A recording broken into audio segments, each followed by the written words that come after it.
These days, it's very common for video games to get an international release and remain unchanged, but there are still a few occasions where there might be some changes, whether it's for censorship or if it's a series where it's just a different name across borders.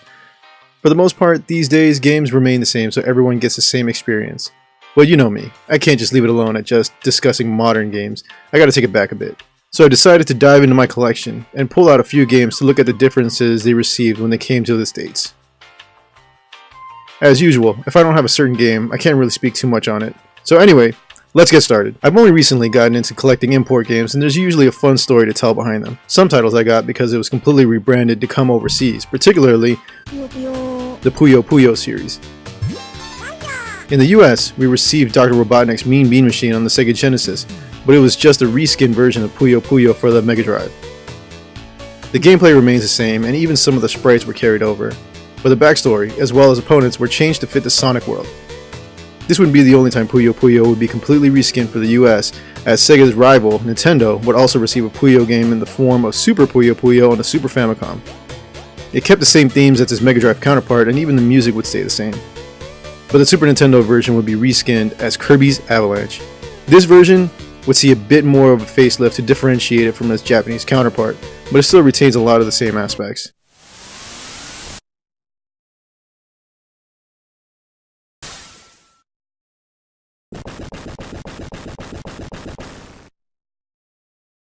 Perhaps a bit of a lesser known game, Last Battle was released early in the Genesis lifespan.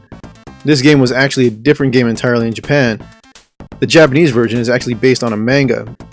Fist of the North Star has become very well known for its violence and large quantities of blood and gore. The Mega Drive version of this game is no different, but its international release was heavily changed. The game would see censorship of its blood and gore, and the story being heavily changed as they could not obtain the license for the manga. This would result in names being changed and even some palettes being swapped for some characters, although some of the characters' palettes were probably swapped to avoid any breach of likeness rights. Either way, this game is still pretty damn fun on either console, and really damn difficult.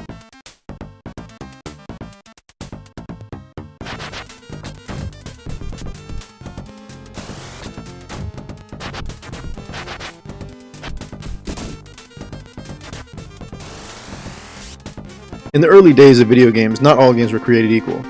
Although some games remained exactly the same between countries, some would see some small changes in difficulty. As it turns out, they thought these games would be too difficult for the Western audience to fully enjoy.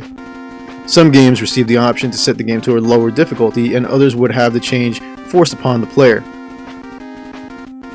Mega Man 2 specifically would see a name change for the Western audience, as well as the option for difficulty select.